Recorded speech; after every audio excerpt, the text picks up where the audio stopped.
여러분 안녕하세요, 국민호입니다. 네, 안녕하세요. 배승현입니다. 네, 오늘 저희가 변액보험 사용 설명서 책 내용으로 말씀을 드리고 있고요. 오늘은 3부 변액보험 논란의 종지부를 찍자. 그 중에서 세 번째 꼭지의 내용으로 말씀을 드릴 겁니다. 변액보험 사업비 정말 많은가? 언론에서 맨날 욕해요. 변액보험 그렇죠. 사업비가 네네. 그리고 뭐 블로그나 뭐 이런 데 들어가면 맨날 공격해. 이놈의 사업비. 네네네. 근데 정말 많을까요, 여러분? 한번 네. 팩트를 보시자고요.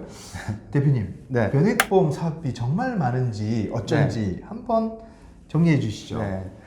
여러분들이 이제 변액보험에 대해서 굉장히 관점을 바꿔야 된다라고 하는 거를 네. 지난번 영상에서도 제가 말씀을 미리 드렸는데요. 변액보험 같은 경우는 이제 변액 종신보험이 있고요. 네. 변액연금보험, 변액 유니버셜보험 이렇게 이제 보장성 보험, 저축성 보험 이렇게 나눠지거든요. 그래서 두 가지 상품들 중에서 사업비가 공개되어 있는 상품은 저축성 보험만 공개가 돼 있어요. 보장성 보험은 보통 이제 변액 종신보험이기 때문에 변액 종신보험은 사업비를 사실 따질 수가 없어요.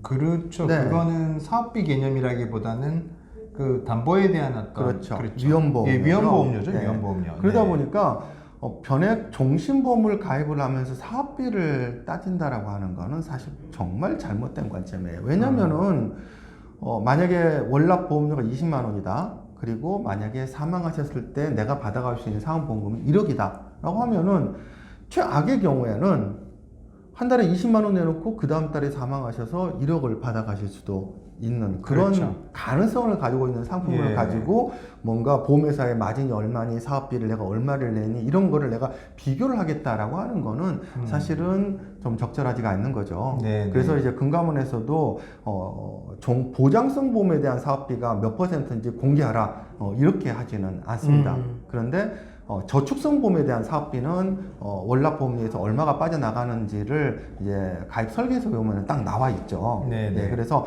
보장성 보험에 대해서는 사업비 계산이 불가능하다. 네, 네. 그리고 저축성 보험에 대해서는 가능하다라고 하는 거를 말씀을 드리고 싶어요. 네, 그런데 변액보험에 대해서 사업비가 많다라고 하는 얘기는 수시로 들려요. 네, 특히 이제 신문 기사나 이런 데서. 그런데 혹시 연금보험에 대해서 사업비가 많다라고 하는 신문 기사를 보신 적이 혹시 있으세요? 본 적 없습니다. 한 번도 본 적이 예. 없어요. 제가 이 일을 올해 19년째 하고 있지만은 네. 연금보험 사업비가 많다라고 하는 기사는 제가 단 한 번도 접한 적이 없어요. 큰 차이가 없을 것 네. 같기도 한데. 네네. 그래서 여러분들이 왜 변액보험에 대한 사업비만 얘기를 할까라고 하는 궁금증을 한번 좀 가져보실 필요가 있으세요. 제 책에 보시면은 96페이지에 보시면은 여기 이제 사업비를 비교해 놓은 테이블이 있어요. 연금보험과 변액연금보험의 해지 환급금 테이블을 제가 비교를 해 놓은 게 있어요. 그런데 이게 10년째나 20년째나 금액이 거의 비슷해요. 네. 그런데 왜 변액보험에 대해서는 사업비가 많다라고 하고 연금보험에 대해서는 사업비가 많다라고 하는 얘기를 그 누구도 하지 않느냐라고 하는 거죠. 사실은 그 해지환급금 테이블을 보면 네. 그게 이미 사업비의 어떤 그거를 알 수 있는 거잖아요. 그렇죠. 네. 해지환급은 모든 사업비가 다 공제된 다음에 특정 그렇죠. 시점에 고객이 받아갈 수 있는 네. 돈이기 때문에 네. 모든 사업비가 다 반영이 이미 돼버린 후죠. 네. 맞습니다. 네. 그래서 기본적인 개념은 공시일연금과 변액연금보험의 어떤 그 해지환급 테이블이 사실은 다 같다. 네. 그래서 변액보험에 대한 사업비가 많다라고 하는 거는 사실 옳지 않은 얘기다. 좋습니다. 그럼 그 공시일형하고 변액형에 대해서 말씀을 좀 해주셨는데 네. 좀 더 구체적으로 좀 이렇게 비교를 해주실 수 있나요? 네. 공시일 상품은 은행의 적금, 예금과 비슷한 상품이에요. 네. 거기다가 이제 부가 기능이 포함되어 있다라고 말씀을 드렸는데 공시율 연금보험의 해지환급 테이블을 보면은 이제 두 가지 있어요. 지금 현재 공시율이 평생 그대로 고정됐을 때 내가 받을 수 있는 돈이 얼마인지. 그 다음에 두 번째는 공시율용 연금보험 상품 같은 경우는 항상 최저 보증 이율이 있어요. 시장 이율이 아무리 떨어지더라도 최소한 2% 정도는 드리겠습니다라고 그렇죠. 하는 게 있어요. 예. 그렇기 때문에 실질적으로 고객이 받아갈 수 있는 돈은 최저 보증이율과 지금 현재 공시율 금액과의 차이 금액을 받아가실 확률이 대단히 높겠죠. 예. 네네. 그리고 변액연금 같은 경우, 변액보험 같은 경우는 이제 투자 수익률이 얼마가 나느냐라고 하는 이제 그 기준으로 이제 해지환급 테이블이 비교가 되는데, 금융감독원에서는 마이너스 1%, 네네. 그 다음에 2.5%, 3.75% 이렇게 이제 예. 세 가지를 제시를 하라라고 예. 이렇게 되어 있거든요. 네. 그래서 연금보험이든 변액연금보험이든 전제 조건은 if예요. 만약 공시율이 이렇게 된다면 평생, 네네. 그리고 변액보험은 만약 수익률이 이렇게 된다면은 나중에 고객분이 받아가실 돈이 얼마입니다 라고 하는 것이 해지환급 테이블에 딱 나와 있는 거죠. 네. 네. 좋습니다. 그러면은 연금보험, 공시형연금과 변액연금의 사업비 구조도 같다고 봐야 되나요? 사업비 구조가 거의 비슷하죠. 네네. 근데 딱 하나만 차이가 있습니다. 기본적으로 사업비는 고객분이 이제 부담하시는 사업비는 보험료를 납입하고 있는 기간 중에는 보험 관계 비용이라고 하는 걸 떼요. 이게 이제 쉽게 말씀드리면 사업비라고 하는 거고요. 네. 그리고 두 번째는 원래 보험이라고 하는 거는 길게 가기 위해 길게 가겠다라고 하는 약속을 하고 가입하시는 상품이잖아요. 네. 근데 애초에 약속했던 거와는 다르게 만약에 일찍 계약을 하시게 되면은 약속을 어기셨기 때문에 해지 공제 비율이라고 하는 거를 떼게 됩니다.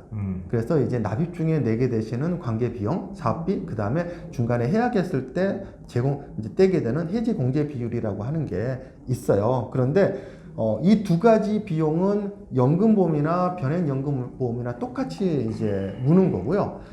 또 하나가 변액보험에만 있는 거는 특별개념 운용 수수료라고 하는 게 있어요.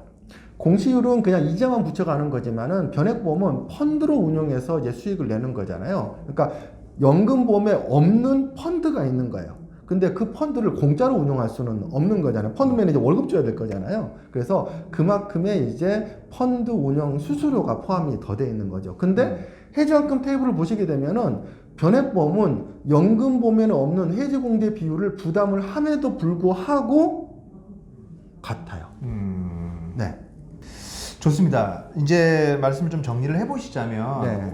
지금 저희가 이제 변액보험 사업비 정말 많은가? 네. 뭐 그렇게 많지 않다. 네, 이렇게 정리를 하면서 네, 네. 좋습니다. 마지막으로 대표님, 금융 소비자들이 즉 네. 이 변액보험을 가입하시는 분들에게 고민하시는 분들에게 마지막으로 꼭 이거는 알아야 돼. 이런 네, 네. 거 한번 정리해 주신다면요. 네. 여러분들이 들어야 될 얘기가 있고요. 그리고 귀담아 듣지 않으셔야 될 얘기가 있어요. 네. 앞으로도 여러분들 주변에서는 이제 변액보험에 대해서 흠집을 내려고 하시는 분들이 많이 계실 거예요. 본인이 처해 있는 포지션이 어디냐에 따라서 네. 누군가는 변액보험을 흠집을 내셔야 돼요. 네. 그리고 또 어떤 분들은 변액보험에 대해서 요만큼 전체를 보지 않고 어떤 단편적인 부분만 보고 어떤 그 사업비에 대해서 굉장히 문제를 삼으실 분들도 분명히 계실 거예요. 근데 그분들의 공통점은 전체를 얘기를 하는 게 아니라 그분이 알고 있는 그냥 딱 그 부분만 대해서 얘기를 하는 거죠. 그러면 그 얘기가 틀린 건가요? 틀린 건 아니에요. 그렇죠. 많은 얘기를 하는 거예요. 근데 네. 전체를 얘기하지 않는 거예요. 다른 네. 부분을 얘기하지 않는 거죠. 동전이 있는데 양면을 얘기하는 게 아니라 한쪽만 보고 얘기를 하는 거죠. 네. 그러니까 그 얘기만 듣고 가입자가 뭔가 선택을 하시게 되면은 잘못된 선택을 하실 확률이 굉장히 높고요. 네. 만약에 그런 얘기를 듣고 가입하고 있는 변액보험을 만에 하나 그냥 무턱대고 해약을 했다라고 하게 되면은 사실은 그 손실은 고스란히 더 소비자가 물게 되는 거죠. 네. 그래서 사업비가 많으냐 작으냐를 떠나서 누군가에게는 사업비가 적다라고 느껴질 수도 있고요. 누군가에게는 사업비가 많다라고 느껴질 수도 있을 거예요. 중요한 거는 사업비를 그 사업비를 내가 부담하더라도 과연 그 보험 상품이 나에게 필요한 상품인가를 먼저 생각을 하셔야 되고요. 네. 두 번째는 내가 그 돈이 필요한 시기가 언제냐라고 하는 거를 먼저 생각을 해보시고 그 시점까지 내가 이 돈을 보험 상품에 넣어서 운용하는 게 더 이익이냐 아니면은 다른 상품에 넣어서 그때까지 더 운용하는 게 더 이익이냐라고 하는 거를 계산해 보시거나 곰곰이 생각해서 선택을 하시게 되면은 나중에 후회하실 일은 없으실 겁니다. 네, 좋습니다. 오늘 말씀 정리를 해보자면 네. 변액보험 사업이 정말 많은가? 안 많다. 네. 일반 저축형, 금리형 상품이랑 구조를 아까 보셨지만 비슷하다. 그렇죠. 그러니 사업비 가지고 이걸 바라볼 게 아니라 정말 이 변액보험이라는 게 나의 어떤 노후를 대비하는 장기저축의 네. 목적, 장기 연금의 목적으로 네. 괜찮은지 이것만 보시면 되겠다. 사업비 생각보다 많지 않습니다. 네. 이렇게 오늘 정리할 수 있을 것 같습니다. 제가 네. 마지막으로 한 말씀만 더 덧붙이면은요. 네. 사업비가 많고 적다라고 하는 관점보다는 그냥 변액보험은 다른 보험 상품이 가지고 있는 사업비만큼이 그냥 그만큼 거기 있는 거고요. 네. 소비자는 생각할 거는 그냥 사업비를 물고 내가 그 보험 상품이 나에게 필요하냐 그런 관점에서만 바라보시면 좋을 것 같아요. 네, 좋습니다. 오늘 저희가 준비한 내용 여기까지 하고요. 네. 다음 시간에 또 알찬 내용으로 찾아뵙겠습니다. 얘기 해주셔서 감사합니다. 고맙습니다. 고맙습니다. 잠깐 여기서 구독 잊지 말아줘.